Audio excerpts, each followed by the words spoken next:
इस वीडियो में हम प्रतिबिंब के बारे में चर्चा करेंगे कि प्रतिबिंब किसे कहते हैं।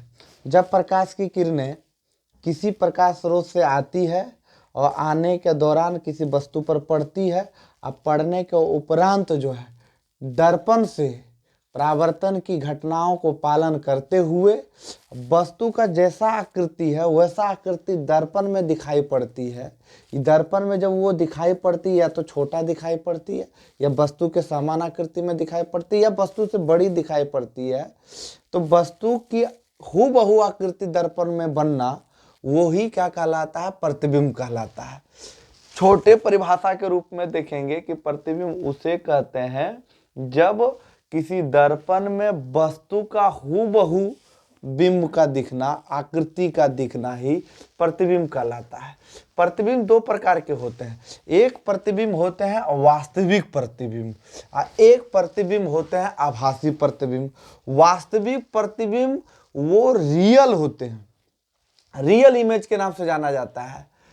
तो वास्तविक प्रतिबिंब को क्या किया जाता है कि पर्दे पर प्राप्त किया जाता है और आभासी प्रतिबिंब को पर्दे पर प्राप्त नहीं किया जाता है।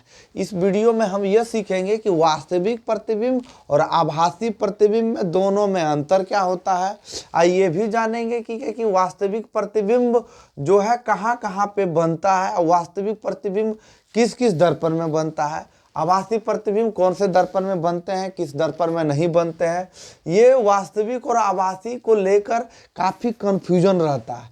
इसमें हर एक कन्फ्यूजन होता है, इतनी कन्फ्यूजन, महीन सी कन्फ्यूजन होता है, लगता है कि हम वास्तविक होगा या आभासी होगा। उस कन्फ्यूजन को दूर करने के लिए इस वीडियो को हम लेके आए हैं। इस वीडियो को अगर आप ध्यान से देखेंगे तो आपके जो कन्फ्यूजन है प्रतिबिंब से रिलेटेड वो दूर हो जाएंगे। इस वीडियो में इसमें जो भी कन्फ्यूजन है वो सारे कन्फ्यूजन दूर हो जाएंगे। जैसे के लिए आप जान रहे हैं कि प्रतिबिंब दो प्रकार का होता है, वास्तविक प्रतिबिंब और आभासी प्रतिबिंब। आभासी प्रतिबिंब को काल्पनिक प्रतिबिंब कहते हैं। अब काल्पनिक मतलब कल्पना करना, वैसे प्रतिबिंब जिसको हम कल्पना करते हैं वैसे प्रतिबिंब को आभासी प्रतिबिंब करते हैं। जब हम कल्पना करेंगे तो उसको पर्दे पर उतार पाएंगे, तो उसको पर्दे पर नहीं उतार पाएंगे। इसीलिए जो आभासी प्रतिबिंब होते हैं उसको पर्दे पर उतार नहीं पाते हैं, लेकिन वास्तविक प्रतिबिंब को पर्दे पर उतारा जाता है। दूसरी बात है कि एक दर्पण होता है समतल दर्पण। दर्पण का भी आगे हम चर्चा करेंगे वीडियो में। समतल दर्पण जो होता है, तो यहाँ पे देखेंगे कि समतल दर्पण में वास्तविक प्रतिबिंब नहीं होते हैं। समतल दर्पण में वास्तविक प्रतिबिंब नहीं होता है, जबकि आभासी जो प्रतिबिंब होता है वो समतल दर्पण में बनता है। हमेशा समतल दर्पण में आभासी ही प्रतिबिंब बनता है, यानी काल्पनिक प्रतिबिंब बनता है। ये चीज को हमको याद रखना। दूसरी बात है कि जो वास्तविक प्रतिबिंब होते हैं, तो वास्तविक प्रतिबिंब क्या होते हैं, उल्टा होता है। वास्तविक प्रतिबिंब क्या होता है, उल्टा होता है। लेकिन आभासी जो प्रतिबिंब होते हैं वो उल्टा नहीं होता है। याद ये भी रखें आप कि जो आभासी प्रतिबिंब होता है हमेशा सीधा ही बनता है, वो उल्टा कभी होता है नहीं है। वास्तविक प्रतिबिंब आपको उल्टा दिखाई देगा। इसमें वस्तु जो होते हैं वो उल्टे दिखाई देते हैं। वस्तु की जो प्रतिबिंब होते हैं वो उल्टा दिखाई देता है वास्तविक प्रतिबिंब में, और आभासी प्रतिबिंब में सीधा दिखाई पड़ता है। अब एक चीज और याद रखना कि उत्तल दर्पण में हमेशा आभासी प्रतिबिंब बनता है। उत्तल दर्पण में क्या होता है, हमेशा आभासी प्रतिबिंब बनता है और आभासी प्रतिबिंब सीधा बनता है। आभासी प्रतिबिंब समतल दर्पण में बनता है, तो उत्तल दर्पण में हमेशा आभासी प्रतिबिंब बनता है। एक चीज और नोट करने की बात है कि आभासी प्रतिबिंब हमेशा अवतल लेंस में भी बनता है। आभासी प्रतिबिंब अवतल लेंस में, हमेशा अवतल लेंस जब भी ऑप्शन में रहे कि आभासी प्रतिबिंब कहाँ बनता है तो अवतल लेंस में बनता है। आभासी प्रतिबिंब कहाँ बनता है, दर्पण रहे तो उत्तल दर्पण में ही टिक मारेंगे। यहाँ पे ये भी देखेंगे कि अधिकांशतः जो होते हैं अवतल दर्पण और उत्तल लेंस, अवतल दर्पण और उत्तल लेंस में वास्तविक प्रतिबिंब बनते हैं अधिकांशतः। यहाँ पे इसके विपरीत हो जाएगा, अवतल दर्पण है तो यहाँ उत्तल दर्पण, उत्तल दर्पण में क्या बनते हैं, आभासी प्रतिबिंब बनते हैं। उत्तल दर्पण में, दर्पण की बात किया जाए अवतल दर्पण में, और अवतल दर्पण में अधिकांशतः वास्तविक प्रतिबिंब ही बनते हैं। उत्तल लेंस में भी वास्तविक प्रतिबिंब ही अधिकांशतः बनते हैं। याद ये भी रखना है, आकार वस्तु से छोटा बनता है, वास्तविक प्रतिबिंब हमेशा वस्तु से छोटा बनेगा या बराबर बनेगा, बड़ा भी बनेगा और वस्तु से बड़ा भी बन जाएगा। ये वास्तविक प्रतिबिंब का नेचर है। लेकिन दर्पण में वस्तु, अब देखो ये जो दर्पण है, दर्पण पर वस्तु उत्तल दर्पण में हर हमेशा ये छोटा बनता है।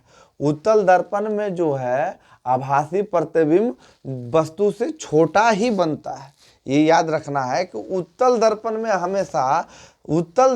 हमेशा वस्तु जो है वो छोटा ही बनता है। वस्तु दर्पण हमेशा छोटा ही बनता है उत्तल दर्पण में। अवतल दर्पण में, यानी अवतल दर्पण में एक स्थिति में अवतल दर्पण में जो है आभासी प्रतिबिंब देखने को मिलते हैं। बाकी अवतल दर्पण में बहुत सारी स्थितियां आती हैं।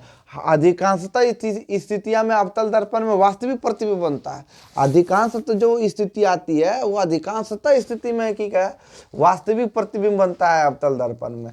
लेकिन एक जगह अवतल दर्पण में वो जो है आभासी प्रतिबिंब बनता है। वो कब बनता है? वो दर्पण के पीछे बनता है। दर्पण के पीछे अब वस्तु से बड़ा बनता है। उस स्थिति में वस्तु को कहाँ रखा जाता है? तो वस्तु को अनंत और ध्रुव के बीच में रखा जाता है। जब हम वस्तु को अनंत और ध्रुव के बीच में रखेंगे तो अवतल दर्पण में जो बने प्रतिबिंब हैं वो वस्तु से बड़े और दर्पण में पीछे बनेंगे। यही कारण है कि ये अवतल दर्पण का उपयोग जो है हजामती दर्पण के रूप में किया जाता है। क्योंकि हजामती दर्पण में रूप में इसीलिए किया जाता है क्योंकि इसमें जो प्रतिबिंब जो बनता है दर्पण के पीछे और बड़ा बनता है। यानी छोटा भी अगर वस्तु रहेगी तो वो बहुत बड़े के रूप में दिखाई देंगे। यानी एक अगर दाढ़ी का तिनका रहेगा तो वो दर्पण में दाढ़ी का तिनका जो है दर्पण में खुट्टे की भांति नजर आती है। ये अवतल दर्पण में होता है। जो कि आभासी प्रतिबिंब होते हैं वो काल्पनिक प्रतिबिंब, आखिर तो हैं छोटा लेकिन दिखते हैं बड़े, यानी वो कल्पना के लायक हो गए। तो ऐसी जिसमें कल्पना की बातें आ जाती है वो अक्सर आभासी प्रतिबिंब ही होते हैं। तो अब एक चीज और बात रखना है कि प्रतिबिंब की दूरी को हम भी से सूचित करते हैं। हर एक कोई भी प्रतिबिंब की दूरी हो उसे भी से सूचित करते हैं। आभासी जो प्रतिबिंब बनता है वो धनात्मक बनता है। ये जानने योग्य बात है। आभासी प्रतिबिंब हर हमेशा क्या होता है? धनात्मक बनते हैं। जबकि वास्तविक प्रतिबिंब जो है वो क्या होते हैं? ऋणात्मक बनते हैं। वास्तविक प्रतिबिंब क्या बनते हैं? ऋणात्मक बनते हैं। और इसे निगेटिव ऋणात्मक से सूचित किया जाता है। और ये जो होते हैं ये पॉजिटिव बनते हैं। इस वीडियो में हम भली भांति सीख गए हैं कि वास्तविक प्रतिबिंब और आभासी प्रतिबिंब में क्या अंतर होते हैं और ये प्रतिबिंब कहाँ कहाँ कौन कौन से लेंस कौन कौन से दर्पण में होते हैं। इस वीडियो को बार बार देखेंगे तो इस चीज़ को अपने आप में याद हो जाएगा। और इससे रिलेटेड एक ऑब्जेक्टिव 10th से लेकर कंपटीशन के एग्जाम तक में देखे जाते हैं। धन्यवाद। फिर आगे वीडियो लेके आएंगे।